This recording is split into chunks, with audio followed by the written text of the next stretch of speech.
Well, listen, I guess I could formally introduce Senator Duckworth. She's a veteran, of course, we all know that. Former Assistant Secretary of the Department of Veterans Affairs, former Director of the Illinois Department of Veterans Affairs. We all know she was injured in 2004. She was a helicopter pilot. It was hit by a RPG, which is a rocket-propelled grenade. After her recovery, Senator Duckworth testified before Congress the importance of caring for veterans. And then she was elected to the House of Representatives, and during her time there, she advocated for job creation, introduced the Friendly Airports for Mothers Act. That's, those of you who know mothers and traveling should know that one. Ensured that mothers would have access to lactation rooms while traveling. She also co-sponsored the No Budget, No Pay Act. She serves now on influential committees in the Senate that advocate and allow her to advocate for working families in Illinois. And of course, her lifelong work now, again, is also making sure that we support our veterans who come home from foreign wars and other places. She has two daughters, Abigail and Maylee. One is really little. 6 They're months. both little. They're both little. My older one will be 4 years old on Sunday, and the other one is 6 months. Yeah. Well, first of all, Tammy, I have to tell you all, the first time I met Tammy Duckworth, there was a State of the Union message. She had just, I think she was still maybe out at Walter Reed, and Senator Durbin had brought her down as his guest to watch the State of the Union. I can't even remember what year it was, Tammy, but I remember you being there and recovering from her injuries. She had lost both her legs, and being a former pilot myself, I had a lot of sympathies on that. And so I remember Senator Durbin introduced me. Of course, she was wearing a uniform, and introduced me to her. And Dick leaned over to me and sort of whispered and said, "Keep your eye on her. She's going places." How little did I know. Me neither. It's all Dick's doing. Wow. And then to watch your progress in Illinois and in the House and now sitting in the United States Senate. So I guess what I'd like, tell us about your experience. Here you, your life experience, your experience in the military, and then from that, going into the House and the Senate, what brought you to focus on public, sort of, being a public servant? Oh, thank you, Tom. Well, I woke up in Walter Reed, a helicopter pilot who could no longer fly helicopters.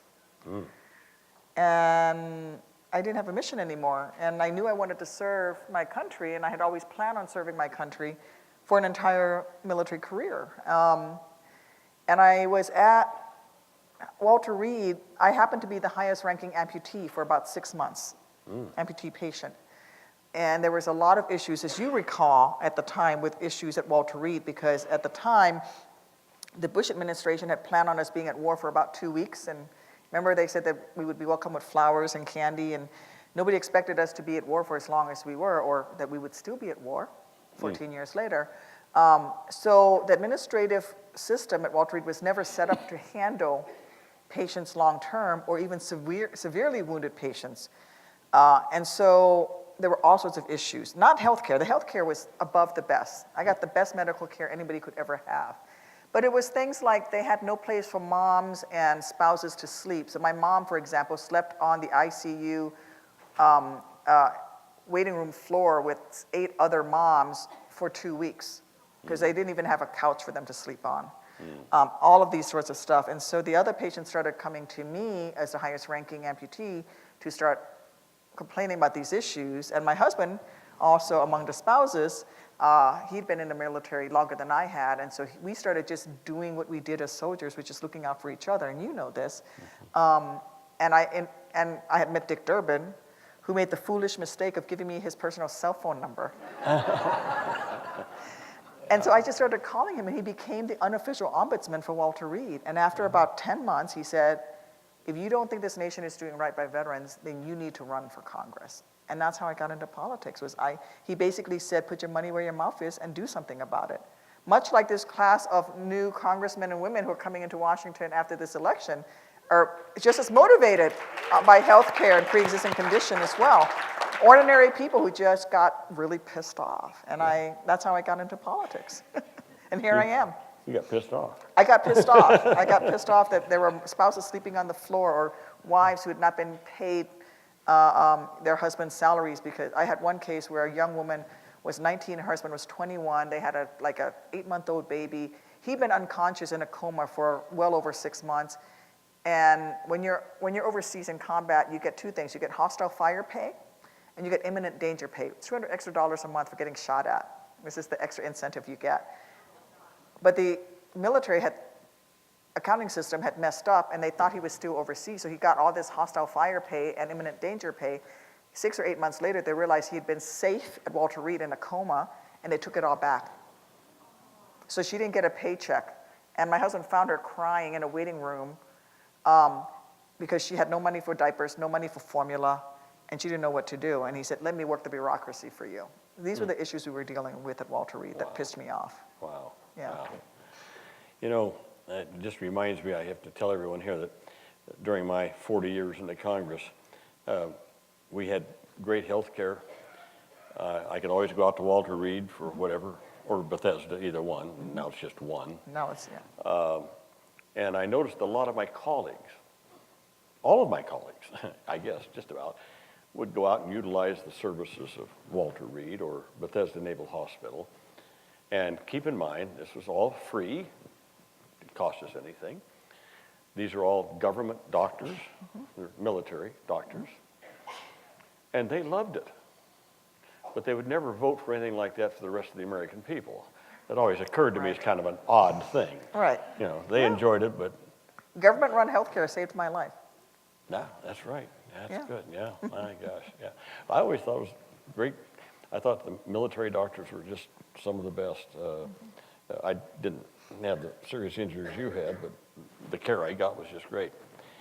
I'm hesitant to ask this. I was going to ask it at some point, but I want to get into some other things on employment. But how are things going in the Senate? I mean, you're just getting together. You got any little tidbits of information you can kind of share with us here today? Well, we're hopeful. You know, we just got back. We just had our first caucus meeting for the Democrats yesterday. We're hopeful that we're going to be able to move some legislation, and we have, you know, the message that we're trying in the Senate side to send to the House side for the wonderful Democrats who are going to take over and be in the majority is, let's get to work.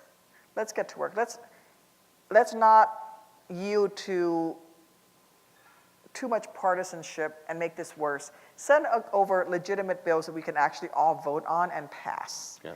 Send over legitimate stuff that really takes care of health care and working families and things that we can truly work on and that we can get passed. And let's resist the tendency that's happening in our country right now, which is to become more and more partisan. And let's try to bring the two sides back together again. And that's the message that I'm certainly sending to my colleagues and my former colleagues on the other side, on the other side of the hill, that let's come together. Because when I travel Illinois, I hear the same thing. Why can't you people work together? Why can't you get anything done? Yeah. Nobody says, hey, you need to become more extreme. Nobody says that. They say, go get something done. Well, I'm glad to hear that. I mean, I was there during a time when we did work together. I mean, the Americans with Disabilities Act was a great bipartisan bill. Yes. And the ADA Act amendments that we did in 2008. In fact, up until recently, all disability legislation was really very bipartisan. Mm-hmm. There was always some naysayers, but not on a partisan basis. I think the first kind of partisan division that happened was on the passage, well, the non-passage, or the Senate ratification of the what am I thinking about? United Nations Convention on People with Disabilities, yeah. Yes, the International Convention on the Rights of Persons with Disabilities, the CRPD. But that was the first time. that kind of division occurred. And I hope now that we can get back to more bipartisan work on disability issues. Which kind of brings us up, these summits, Tammy, have always been about, these are focused kind of narrowly on employment. Employment in what we call competitive integrated employment, real jobs, not make-worth, sub-minimum wage jobs. One of the key points for employment of persons with disabilities, all sorts, has to be accessibility. And that has a lot to do with transportation, to and from work, accessibility in the workplace. I'm just saying, curious because of your mobility problems and that.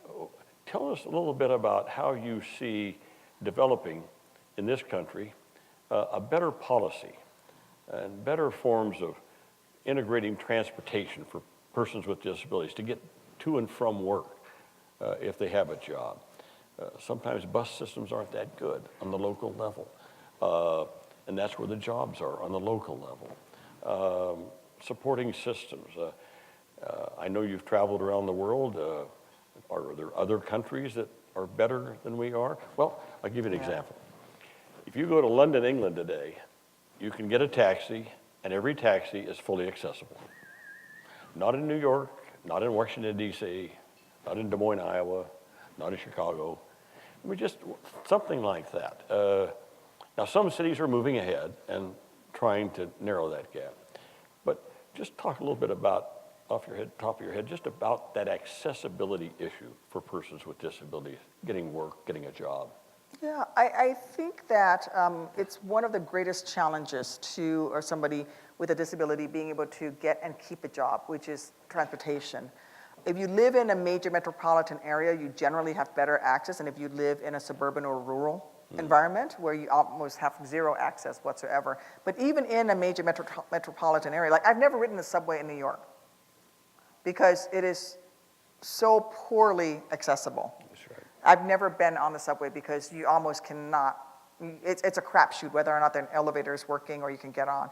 Now, I think that we have become, in our major municipalities, too comfortable in the fact that ADA has been around a while. I'll give you an example. I, last year, was given a tour of the L in Chicago, and the new head of the L was very proud to take me out there to show me one of these newly accessible train stations, and they were like wanting to launch an initiative on all of our stations will now be accessible over the next 25 years. We're going to make them all accessible, and they're going to be great. And I said, so half a century after the ADA, you're finally going to make them accessible? And they just looked at me and said, yeah. I'm like, there's like a great announcement they were going to make, and I totally like punctured that balloon. And I was like, so you're going to wait till half a century after ADA passed to make sure that 100% is, that's not acceptable. You need to make them accessible now, not 25 years from now, now. But that's what's happening. And you know, and if you can't get to work, you can't keep a job, right? And so it's a real issue. But what I'm seeing, which really scares me and really motivates me to work, is that instead of there being a momentum in this nation to make things more accessible, the momentum is in the opposite direction, to actually find ways to be excluded, exempted, or to reject the ADA with fake, with fake reasons as to why we should not be, we should get rid of ADA. I mean, I sat down with, this is related to the ADA Education Act, the fight up to that, and I sat down with some hotel executives, and they said, well, you know, we don't think that we should be able to be sued if, say, something in our hotel is not ADA compliant. If somebody comes in and they say, well, you know, the front door to my hotel is not ADA compliant, and they sue me, and I settle with them, they should not be able to come back and sue me again because my front door is still non-compliant, because I've already settled once, so I should be okay. So, well, why didn't you just make your front door, why didn't you spend $50 on a portable ramp and make it ADA compliant? Right. You know, but his answer was to come to me legislatively to be given an exemption from from complying with ADA when it would have just been a lot easier to just go ahead and fix the darn front door. By the way, I want you all to know, one of my great heroes here, for a lot of reasons, but especially this, what you're just talking about. There has been since 1999, at various times, a bill that has bubbled up in the House. I always called it the Clint Eastwood bill. I'm not going to get into that. But it would come up and it wouldn't get anywhere. So it was tried, it came under the George W. Bush, came up. It never even got out of subcommittee because it was so bad. And what it basically said was that if you went to a restaurant and they were non-compliant, that before you could go to the local jurisdiction, let's say the Attorney General or something like that, or before you could file a suit. And you know, under the ADA, you can't sue for money damages. You can only sue for compliance, get people to comply. Before you could do that, you had to write to the restaurant or the facility specifying what it was that was not enabling you to enter or to access. You had to cite the exact part of the ADA that was violated, the date and the time and all this sort, and then send it to them. Well, then they had like some time to respond, I don't know, 60, 90 days to respond. 120. Huh? They had 60 days and then another 60 days on top of that. 60 days to respond, and then they could say, well, you didn't cite the right part of the ADA. Who knows all the parts of the ADA? Plus, since that time, there have been a lot of court decisions that have specified what the ADA means. So how do you know what that court decision was? So the person doesn't know that. So what it really meant, what the bill allowed, was for a place that didn't want to be ADA compliant to just stiff you for a long time.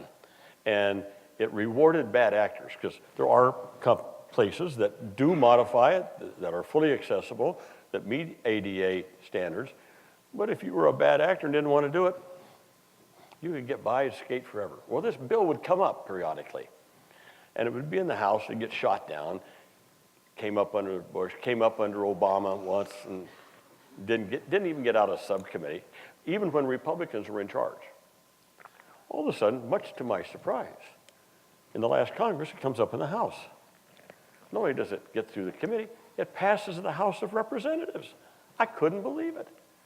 Now it goes to the Senate. Aha, but there was one Senator Tammy Duckworth who took it upon herself to go out and get enough signatures of senators to oppose it, that when she had the requisite number of signatures, they knew they couldn't filibuster the bill. They could fill it, they couldn't break the filibuster. So that ended the whole bill. So thank you very much for stopping that terrible piece of legislation.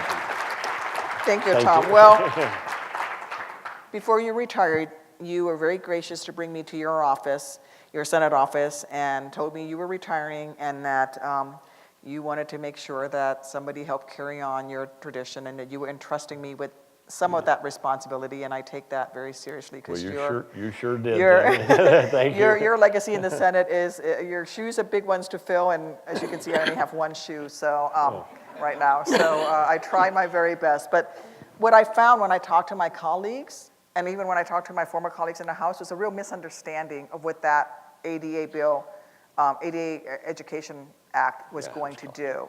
They were told that this was to keep people from filing frivolous lawsuits against businesses who are being exploited. And they were never told that actually you can't do that. There are no monetary damages that can be allowed. All you can do is to file for them to build the darn ramp. Yeah. And then even if they don't, if they want to do that, they can actually apply for a $5,000 grant to build the ramp. And then if it's architecturally historical or something, it's not reasonable, then they still don't have to build the ramp if they can justify it. But my colleagues thought that it was about drive-by lawsuits. And so I spent a lot of time explaining to my colleagues it's not about that at all. It is just a way, what that bill did was discriminated against the civil rights of people with disabilities. You would never, I said, would you vote for this bill if the bill was to say that an establishment could say, no Chinese Americans allowed in this bill and you're not allowed to enter. And then a Chinese American who wants to go to that restaurant would have to then write a letter to the establishment saying, per the Civil Rights Act, you may not deny me access to your restaurant because of my heritage, because of my physical, the way I look, and da-da-da-da-da-da-da, and then they would have 60 days to comply with allowing me to the restaurant, and then if they didn't, and then I would have to wait another 60 days. You would never vote against the access of people to their civil rights based on gender, appearance, whatever. Why would you do that against somebody with disabilities? It's about civil rights, and that's how I got a lot of folks to sign on. Just to rephrase the So situation. this bill was sort of misnamed the ADA Education Act. Yeah. Senator Duckworth turned it around and educated senators about the ADA, so thank you very much. Did my heart good when I saw you do that. That was wonderful. I don't think you have to worry about it coming up in the next Congress. Not from the House, but it might come out from the Senate. We have to keep working on it, and I'll keep working on my colleagues. There is a real push among certain business interests to really try to do this. And it really makes no sense why they're trying so hard. A lot of hotel folks, a lot of supermarket folks, I don't know why there's such a push for this, because there's really not a problem. It's not a problem. There's not a problem. Nobody's getting the, and because it's state law. If you want to go after the issue with lawsuits, that's state law, not federal law. So don't go after the ADA. That's right. No, I'll keep my eyes peeled also, my ears tuned to that. You call me also. anytime. Thank you. Senator, we have these breakout sessions, and one of the breakout sessions that we've had today and tomorrow focus on gender inequality in disabilities.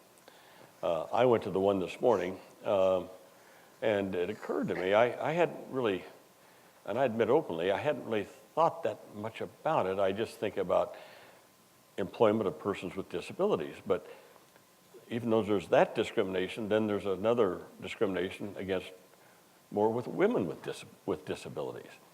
And so I'm just want to explore with you a little bit your thinking about how we get businesses. When they start doing more, and more businesses are employing more persons with disabilities, how we get them to think not just persons with disabilities, but women and men with disabilities. And so that they think about it not just as male, but think about women too, and the unique needs that women might have, a woman with a disability might have, and what that person might need for an accommodation or a support system or something like that for a job. So we're exploring that. And I'm just wondering if you have any thoughts that you could share with us about some of the unique problems that women with disabilities kind of face in our society, employment or otherwise. I mean, I think one of the first things we need to do, aside from disability, is pass the Equal Pay Act, which ensures equal pay among men and women between the genders. We need to do that, and that will help towards this. But remember that we don't have family medical leave, paid family medical leave. We don't have universal maternity leave, parental leave, I shouldn't say parental leave. All of these things will help equal that field. And so, it's hard enough having a disability. It's even tougher being a mom with a disability. And those are a lot of times major issues for women with disability that have to do with just child rearing and being a parent and all the things that you face trying to do that. And so, an employer already are going to tend to discriminate against women. There's a whole mommy track issue, but then to have them to consider a woman with disability and the potential for the mommy track issue, it does get to be, it accumulates. And it's really more of a sum of discriminations that get to the point that there is such a big difference between what men make, what women make, the employability of men versus women, including folks with disabilities. Yeah. Well, that's the other thing. You have the inequality in wage structure, then in disability that would even probably widen that gap. And so we really need to address ourselves to that. I don't know if there's anything legislatively bubbling around, or anybody's thinking about legislative?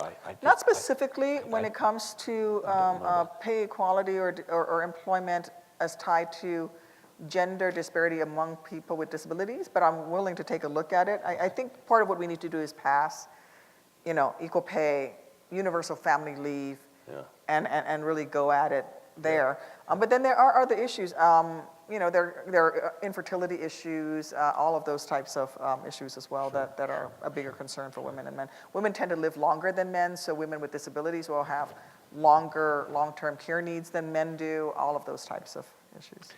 I wouldn't let you leave here today without also asking about veterans. Veterans. And I'm sure we have veterans out here. And of course, a lot of our disability community are comprised of veterans, Yeah. both men and women. And from your standpoint, how do you view the support systems that our veterans are receiving in terms of employment opportunities in our country? Do they have the right support systems in place to help them? I know during my time in the Senate, case after case of PTSD, depression, suicide among so many young troopers who've come back from Iraq or Afghanistan. There's just this transition period that they go through, and then it seems like we just expect them to be fully integrated into society, just like some magic door they go through. And that just doesn't happen. And talk to us a little bit about how you see the veteran structure in this country because of your background in Veterans Affairs. Does anything need to be changed? Do we need some more supportive mechanisms? How's it operating?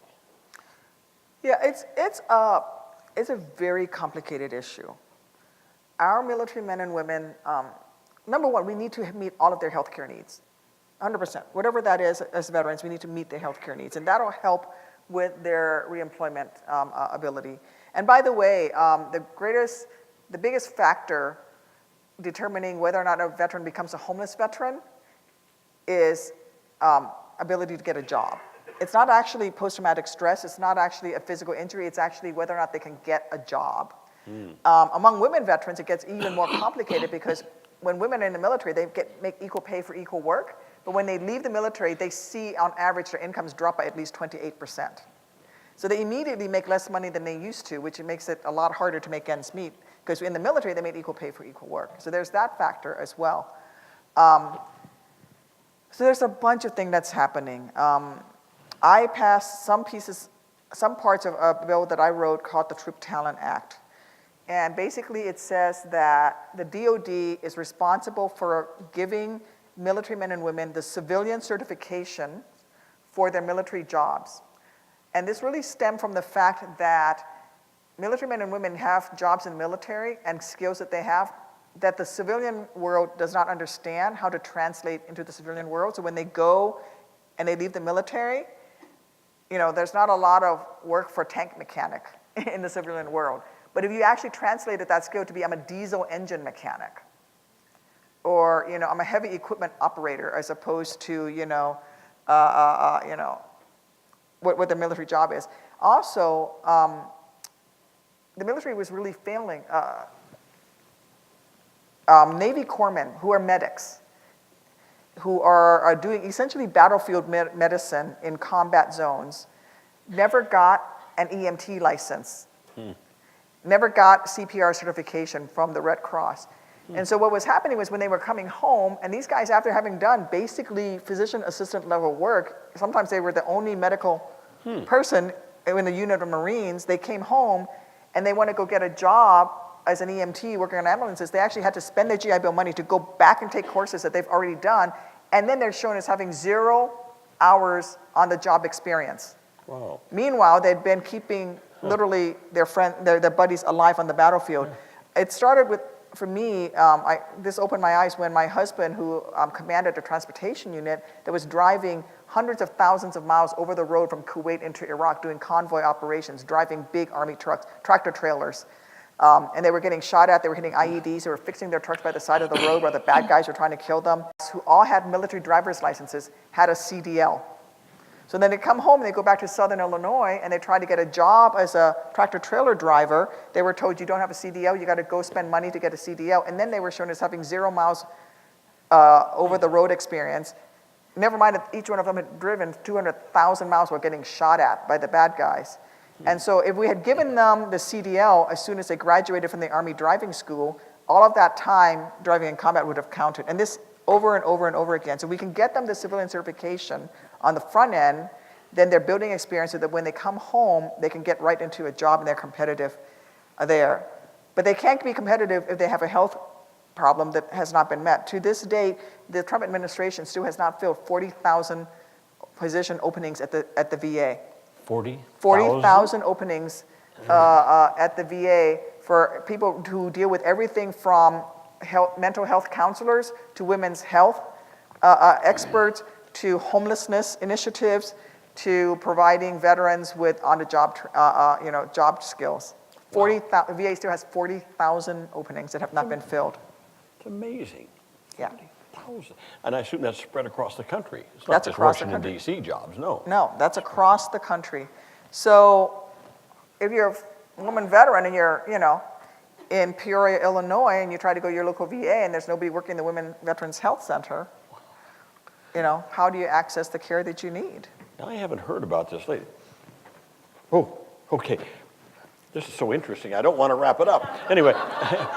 So the VA, we need to fill all the jobs at VA. Huh? We need to fill all the jobs at VA so that we can deliver that care and support services they need. A couple, 3 or 4 years ago, maybe when I was still in the Senate, the VA staffing became a big issue, and then all of a sudden I haven't heard about it. And I did not know this. You passed, while you were in the Senate, mandatory funding for VA healthcare. That's right. Prior to then, the VA would always have to fight for its budget, but under the Senate and the House at the time when Senator Harkin was in office, they actually passed mandatory funding. So whatever the VA needed for healthcare, they got in the budget. And it's a 2-year in advance thing, so the VA could go out and hire all these people. Yeah. The Trump administration has left 40,000 positions open. And in fact, up until just recently, they didn't even have a chief information officer. And you just heard about their computer systems crashing, leaving 80,000 young veterans without their benefit payment for housing who are going back to school on a GI Bill. There are 80,000 veterans right now who have not gotten a check to pay for their housing, who are going to lose their dormitory space, and are going to be able to get kicked out of their apartments because they can't pay the rent. Amazing. And there's not been a CIO in office for the last 2 years. Whew. Wow. I'm looking for this new Senate and House to start doing something about that. We need to come together. Now, luckily, the chairman of the Senate Veterans Affairs Committee is Johnny Isaacson, whom you know well. Good guy, good man. A very good guy, Good man. and truly care, veteran himself truly cares. So we can get someplace, but we just gotta come together. You tell Johnny hi for me. Tell him he's got I to will. do this. He's a good guy. Oh, he knows he's working on it already. I Okay. talked with him the other day, he's working on it, but it's, yeah. some of these are coming out of the White House. They have to nominate these folks. He's an old friend of mine. Anyway, it has to do with Yeah. Iowa and Georgia, and you don't need to know the story. All right, But all right. Anyway. I'll tell him you said hi. He'll be thrilled. Okay. Well, listen, any last thoughts that you want to share with us, Senator Duckworth? We have people here from a lot of different businesses, corporations, NGOs, advocates, foundations, different things like that. And again, our focus has been mainly focused on employment and competitive integrated employment. And I just wonder if you have any last thoughts you'd like to share with us. I think we need to stop thinking of disability issues as a niche issue. We have to think of it as a national issue that is relevant and important to all Americans. Because if we are all very lucky, we will live a long time, and every one of us would develop a disability, whether or not you have one now. So disability issue is an issue of everybody in this country, and that's how we have to think about it. So when we talk to businesses, we have to tell them that this is important to you because it's an issue that will affect every one of you and every one of your customers.